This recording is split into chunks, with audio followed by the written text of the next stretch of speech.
महासरस्वती, महालक्ष्मी, महाकाली, महारासेश्वरी राधा, भूमाता जानकी आदि चिन्मय शक्तियों पूज्या गौ माता की अपराकृत कृपा मूर्तियों ही है। श्री राम, श्री कृष्ण आदि भगवता अवतार पूज्य गौ माता का ही कृपा अमृत है। श्रेष्ठ तत्वज्ञ ऋषियों के कुल तथा धर्मात्मा राजाओं की वंश परंपरा गौ माता की कृपा से ही दीर्घ काल तक चली आ रही थी। दानवों, मानवों व देवताओं को जिस जिस ज्ञान, विज्ञान, कला, कौशल आदि की प्राप्ति हुई है, वह सब गौ माता की करुण कृपा का ही सुफल है। इतना ही नहीं, ऋषि प्राणों तथा देव प्राणों को पोषण केवल गौ माता की कृपा से ही प्राप्त होता है। समस्त देहधारी प्राणियों को क्षुद्धा तृप्ति तथा संपूर्ण आरोग्य के लिए एवं धर्म साधनार्थ सब प्रकार के अन्नों, फलों, सब्जियों, दालों, औषधियों आदि के बीजों की तथा पवित्र श्री वृक्ष की उत्पत्ति पूज्य गौ माता की कृपा से, पूज्य गौ माता की कृपा से पृथ्वी बिना किसी आधार के ठहरी हुई है। महासागर की मर्यादा का कारण गौ माता की मंगलमय कृपा है। वायु, अग्नि तथा सूर्यदेव के मर्यादा पूर्वक अपने अपने कर्तव्यों पर रहना गौ माता की कृपा ही है। सुवृष्टि द्वारा जल वर्षा गो कृपा से ही होती है। ऋतु परिवर्तन गो कृपा का ही प्रसाद है। कहाँ तक कहे, जो कुछ शुभ घटित होता है, जो प्रवृत्तियों श्रेष्ठ परिणाम देती है, जहाँ जहाँ जीवन का उत्थान एवं विकास दृष्टिगोचर हो रहे हैं, तथा मानवों, दानवों, देवताओं एवं ऋषियों में जिस किसी द्वारा महान कल्याणकारी सफलता अतीत में प्राप्त की है, वर्तमान में कर रहे हैं तथा भविष्य में करेंगे, वे सब पूज्या गौ माता की वात्सल्यमय कृपा ही है। इसमें रति मात्र भी संदेह नहीं है। महान भारत को आध्यात्मिक समृद्धि गो कृपा से ही प्राप्त हुई थी, जिससे वो स्वर्ण की चिड़िया के अलंकार से अलंकृत व जगत गुरु पद प्रतिष्ठित था। हम भारतवंशियों के पूर्वजों की अनन्य गो भक्ति तथा निष्काम गो सेवा से ही पूज्य गौ माता की अमोघ व अनुपम कृपा दृष्टि भारतवर्ष पर रहती थी। जैसे जैसे भारतीयों के हृदय में गो भक्ति की कमी आती गई तथा उनके व्यवहार में गो सेवा स्वार्थ में बदल गई, वैसे वैसे भारतवर्ष में पूज्य गौ माता की कृपा अमृत की वर्षा में न्यूनता आती गई। अतः गो कृपा, गो महिमा, गो कृपा प्राप्ति के उपाय, संग दोष से हुए गो अपराधों से मुक्ति के लिए गो सेवा का जो है वह एक संदेश हम सबको श्रवण करना है। सनातन आर्ष ग्रंथों तथा वैदिक भारत के पौराणिक इतिहास ग्रंथों के अनुसार ये प्रमाणित होता है कि आज तक इस पृथ्वी पर जिस किसी व्यक्ति, परिवार, कुल, गोत्र, वंश, जाति, समाज एवं राष्ट्र ने महान सफलताएं प्राप्त की हैं, जिन्होंने तप, त्याग, धर्म, अध्यात्म, विद्या, समृद्धि, कीर्ति, आरोग्य, वीरता आदि महापराक्रम के अनुकरण आदर्श संसार के सामने स्थापित किए हैं, उनकी अति मानवीय पौरुषता के मूल में गो कृपा शक्ति ही, गो कृपा शक्ति का ही अक्ष आधार था। क्योंकि उन्होंने आदर सम्मान से गो सेवा, गो रक्षा, गो पालन और गो उत्पादों का विधि पूर्वक विनियोग करके गो उपासना द्वारा पूज्य गौ माता की अमोघ कृपा प्राप्त की थी। जो व्यक्ति परिवार, कुल, गोत्र, वंश, जाति, समाज अथवा राष्ट्र गौ माता का आदर सम्मान नहीं करता है, वह गोवंश संरक्षण, संपोषण, संवर्धन से विमुख हो जाता है। ऐसा व्यक्ति, परिवार, समाज और राष्ट्र गो कृपा से वंचित होकर कालांतर में शक्तिहीन, समृद्धिहीन, किसी दीन, जड़वादी, परमादी एवं पराधीन हो जाता है। इतना ही नहीं, जो नराधम आसुरी बुद्धि से ग्रस्त होकर गोवंश का अपमान तिरस्कार करता है, गो अधिकारों का हरण करता है, गो भूमियों पर अतिक्रमण करता है, गोवंश को अनुपयोगी पशु मानता है, केवल तात्कालिक अर्थ लोभ से अंधा होकर गोवंश की हत्या से उनके रक्त मांस हड्डी चर्म बिक्री द्वारा धन प्राप्त करने जैसे भयंकर कुकृत्य करते हैं, उन नर पिशाच व्यक्तियों, परिवारों, कुलों, जातियों, वंशों, समाजों ऐसे गो अपराधों से ग्रस्त मानव जाति का पुनः उत्थान एवं विकास पथ प्राप्त करने का उपाय मानवीय जगत में है ही नहीं, हो सकता भी नहीं है। ऋषि जगत में, दिव्य जगत में उपरोक्त भयंकर दुर्गति में गई हुई मानव जाति का पुनः उद्धार करने के उपाय मिलते हैं, जिसमें प्रधान उपाय पूज्या गो माता की कृपा प्राप्त करना है। विशेष करके गो अपराधी व्यक्ति, परिवार, कुल, गोत्र, वंश, जाति, समाज व राष्ट्र को गो अपराधों से मुक्त करने का एकमात्र उपाय केवल गो सेवा ही है। गोवंश की पूजा, आदर तथा आत्मीयता से सेवा करने पर पुनः गो कृपा की प्राप्ति होती है, जिससे गो अपराधों का पूर्णतया शमन हो जाता है। और जब कभी किसी व्यक्ति, परिवार, कुल, गोत्र, वंश, जाति, समाज अथवा शासक द्वारा गो अपराध हुए हैं तो दुखद परिणाम उनके सामने आए थे।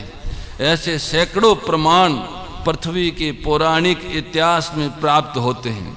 उदाहरणार्थ, अमुक व्यक्ति वंश आदि से गो अपराध बन गया तो वह असाध्य रोगों से, अभाव से अथवा वंश के अवरोध से पीड़ित हुआ, तो वो वितराग पुरुषों, ऋषियों की शरण में गया।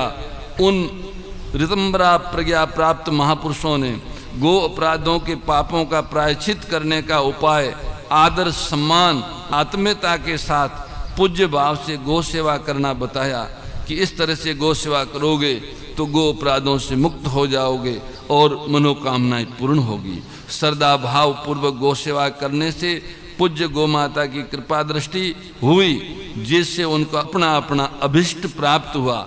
ऐसी अनेक कथाएं पुराणों में है। तात्पर्य है कि अतीत में भी मानव जाति द्वारा प्रमादवश, भूलवश, मोहवश तथा अहंकारवश किसी न किसी प्रकार के गो अपराध हुए हैं। उन पापों का दुष्परिणाम उनके सामने आया है और पुनः गो सेवा से गो कृपा प्राप्त कर गो अपराधों से मुक्त भी वे हुए हैं। ऐसे अनेकों प्रमाण शास्त्रों व इतिहासों में है। पृथ्वी के अलग अलग भागों में भिन्न भिन्न प्रकार से मलेच्छ, अधम, अति अधम, महाअधम आदि आसुरी, राक्षसी, मोहनी, तामस, महातामस प्रकृति की मानव प्रजातियां होती हैं। प्रकृति दोष के कारण उपरोक्त प्रजातियों का हिंसा प्रायण अपराधी स्वभाव ही है, उनके द्वारा गो अपराध होता है। इस तरह की दानवी प्रजातियों के मानव जहाँ रहते हैं तथा जहाँ जाते हैं वहाँ हिंसा व अपराध उनके साथ में रहते हैं और साथ में ही चलते हैं। परंतु पृथ्वी के जिस भूभागों पर सत्वगुण संपन्न, अहिंसा, करुणा तथा पुरुषार्थ परायण देवी स्वभाव की आर्य मानव जातियां निवास करती हैं, पृथ्वी के उन भूभाग को पवित्र तथा सर्व कल्याणकारी माना जाता है। इस विराट पृथ्वी का परम पवित्र, सर्वश्रेष्ठ तथा सर्व कल्याणकारी भूभाग जम्बूद्वीप आर्यावर्त देश भारत खंड है, क्योंकि अनादिकाल से इस भूमि पर देवी गुणों से संपन्न मानव का निवास रहा है। इस पवित्र भूमि पर जन्म लेने वाले अधिकतर मानव आत्माओं ने आदर, सम्मान एवं आत्मीयता पूर्वक पूज्य भाव से गो माता की सेवा करके उनकी कृपा प्राप्त कर दिव्य एवं भगवती गुणों का विकास अपनी जीवन चेतना में किया था। परिणाम स्वरूप ईश्वरीय भावों से युक्त होकर समस्त मानव जाति के कल्याण व उत्थान में प्रेरक तथा आदर्श बनकर सृष्टि रचयिता की प्रसन्नता के पात्र हो गए। परमेश्वर का दिव्य प्रेम उन्होंने पा लिया। पृथ्वी के अन्य भागों में जहाँ मलेच्छ दानवी प्रकृति की मानव प्रजातियों अधिक संख्या में है, वहाँ तो सामूहिक रूप से भी गोघात, गो अधिकार हनन आदि गो अपराध होना सामान्य घटना है, परंतु पृथ्वी के इस पवित्रतम भारतीय भूखंड पर जहाँ आरस जन पुण्य आत्मा धर्मनिष्ठ अध्यात्म रत कर्तव्य प्राण देवी प्रकृति के मानव जातियों की अधिकता है, वहाँ पर तो गो अपराध अक्षम्य माना जाता रहा है। इसी पवित्र धरा पर जन्म लेने वाले किसी भी मनुष्य ने प्रमादवश अथवा प्रकृति दोषवश गो अपराध किया तो उन्हें प्रत्यक्ष गो सेवा तथा संकल्पित गोव्रत द्वारा कठोर प्रायश्चित करना अनिवार्य था। ऐसी समाज की नियमावली बनी हुई थी कि भारतवर्ष की समाज में कोई व्यक्ति किसी गांव में नगर में कोई गो अपराध करता तो उसे शास्त्रीय नियमानुसार प्रायश्चित कराया जाता था। गो सेवा तो होती थी, कठोर गोव्रत भी होता था, ये सबको पता है। उसमें उसका हित निहित रहता था, प्रायश्चित करने वाला, ऐसी मान्यता रही है। इस धर्म धरा पर अनादि काल से ये मानव प्रजातियों गो सेवक, गो रक्षक एवं गो पूजक रही है। जब कभी कोई पृथ्वी के अन्य भूखंड से दानवी प्रकृति के मलेच्छ मानवों ने अकेले अथवा समूह के रूप में भारत की इस दिव्य धरा पर आकर गो अपराध का दुस्साहस किया तो भारतवंशियों के पूर्वजों ने उसे असहनीय माना तथा ऐसे गो अपराधियों को इस धरा से पलायन करने के लिए विवश किया अथवा प्रायश्चितों द्वारा उसका परिवर्तन किया। ये सब आपके हमारे सामने हुआ। ये गो कृपा से वंचित मनुष्य के उत्थान का रास्ता केवल और केवल गो सेवा ही है। पुनः गो कृपा प्राप्त करने का रास्ता गो सेवा ही है और गो सेवा गो भक्ति के बिना संभव नहीं है। गो माता के प्रति भक्ति भाव नहीं होगा तो गो सेवा नहीं होगी। ये जो भक्ति है यही समर्पण है। भक्ति को समर्पण कहते हैं। अपने इष्ट में अपने आप को अर्पित करना, अपने आप का अनुसंधान करते हुए इष्ट की शरणागति, इष्ट की अभिन्नता, इष्ट में समर्पण, ये सब भक्ति के सर्वोच्च, इनमें भक्ति का सर्वोच्च भाव समर्पण है। सभी आत्माओं का इष्ट परमात्मा है। पूज्य गोमाता जीवंत इष्ट का स्वरूप है, मानी साक्षात परमात्मा का ही स्वरूप है। अतः गोमाता हम सभी की इष्ट है।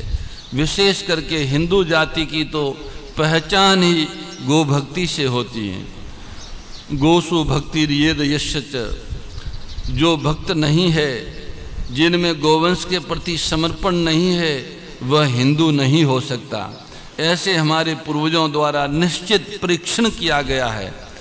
ये पूर्वजों का अनुभव प्रमाण है। जिसके हृदय में गो के प्रति लेश मात्र भी अश्रद्धा है तो वो हिंदू नहीं है। सनातन आर्ष ग्रंथों में गो भक्ति से अनेक गो भक्तों के शवरग अपवर्ग योग मोक्ष आदि की प्राप्ति की है। इनके बहुत सारे उदाहरण हैं शास्त्रों में।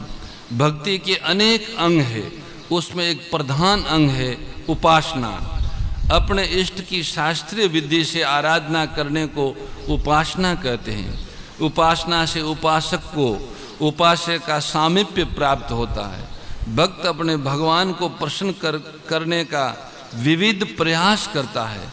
भगवान की प्रसन्नता ही भक्त का अभिष्ट है। अतः गो भक्त को अपनी भगवान गो माता को प्रसन्न करने के शास्त्रोक्त, लोकोक्त तथा भावोक्त उपाय करके अपने अभिष्ट को प्राप्त करना चाहिए।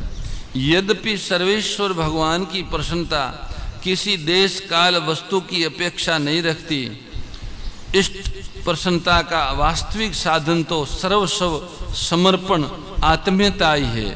तथा इस माया जगत में रहने वाले मानवीय भक्तों को भगवान की प्रसन्नता के उपाय माया राज्य में ही करने होते हैं। उसमें प्रधान तथा गौण दो तरह के साधन उपाय है। भगवान की प्रसन्नता का प्रधान साधन उसे कहते हैं जो वर्तमान में आवश्यक हो, जिन साधनों के परिणाम वर्तमान में होते हो। जैसे वर्तमान में भगवान को खिन्नता हो, ऐसा कृत्य माया जगत में कहीं हो रहा हो, उस कृत्य को रोकना भगवान की प्रसन्नता का हेतु होता है। वर्तमान में उसका समाधान किस उपाय से किया जाए जिससे प्रभु को प्रसन्नता हो सके। दूसरे गौण साधन वो है जिसको नियमित करते रहने से भगवान को प्रसन्नता होती है, जो भूत भविष्य तथा वर्तमान तीनों कालों में निरंतर आवश्यक है। वह प्रभु को स्थायी प्रसन्नता प्रदान करते हैं। पूज्य गोमाता की प्रसन्नता के लिए वर्तमान के प्रधान साधन पर विचार करने से ज्ञात होता है कि वर्तमान काल में गोवंश तथा गोपालकों के अधिकारों का हनन, उनका तिरस्कार, उनकी जघन्य हत्या जैसे कुकर्मों अत्याचारों से गोमाता अत्यंत खिन्न अप्रसन्न है। अतः उपरोक्त पीड़ाओं से गोवंश व गोपालकों को बचाना ही गोमाता को प्रसन्न करने का प्रधान भक्ति साधन है और उनके वंश गोवंश तथा उनके सेवकों का अधिकार रक्षा नीति एवं विधि की स्थापना करना ही गौण रूप से सर्वदा गोमाता को प्रसन्न रखने के लोकोक्त साधन भक्ति हैं।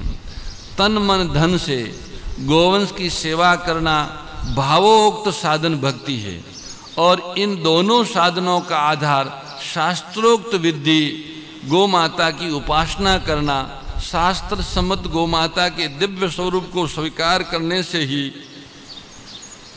लोकोक्त तथा भावोक्त दोनों प्रकार की साधन भक्ति की सिद्धि होती है।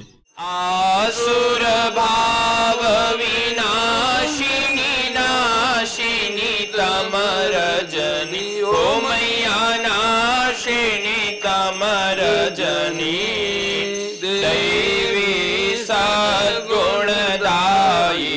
दैवी सद्गुणदायिनी, हरि रसिका सजनी। ओम जय भगवद्गीते समता त्याग सिखावनी, हरि मुख की बानी, ओ मैया हरि मुख की बानी, सकल शास्त्र की स्वामी, सकल शास्त्र की स्वामी, श्रुतियों के रानी। ओम जय भगवद्गीते। परम श्रद्धेय गौरीशी स्वामी श्री दत्त शरणानंद जी महाराज की प्रेरणा व मार्गदर्शन में विश्व के सबसे बड़े गौ सेवा संस्थान श्री गोधाम महातीर्थ पथमेड़ा द्वारा संरक्षित लाखों बीमार, विकलांग, वृद्ध एवं अशक्त गोवंश वेद लक्षणा गोमाता की सेवा के साथ साथ भारतीय गोवंश का संरक्षण, संपोषण, संवर्धन एवं उनसे प्राप्त पंचगव्यों का परिष्करण व विनियोग करना, घर घर गोपालन, गो अभ्यारण्य, घास चारा उत्पादन हेतु गोचर भूमि का विकास, गोपालन लोक संस्कृति के पुनर्जागरण हेतु वेद लक्षणा गो महिमा का प्रचार प्रसार करना तथा गोपालक किसानों के स्वावलंबन हेतु गो कृषि अन्न एवं गो दुग्धान का गुणवत्ता युक्त बाजार तैयार करना श्री गोधाम महातीर्थ का पावन उद्देश्य है। आप सभी दानदाता श्री गोधाम महातीर्थ पथमेड़ा द्वारा संचालित गो सेवा महाअभियान में बढ़ चढ़कर सहयोग कर लाखों बीमार, विकलांग, वृद्ध एवं अशक्त गोवंश के गोग्रास सेवा हेतु श्री गोधाम महातीर्थ पथमेड़ा लोक पुण्यार्थ न्यास के बैंक ऑफ बड़ौदा खाता संख्या 084901000238827 IFSC कोड BARB 0 ASHRAM शाखा आश्रम रोड अहमदाबाद में गोग्रास सेवा निमित्त जमा कर सकते हैं। अधिक जानकारी के लिए संपर्क करें 7742093179 7665059999 7073000151।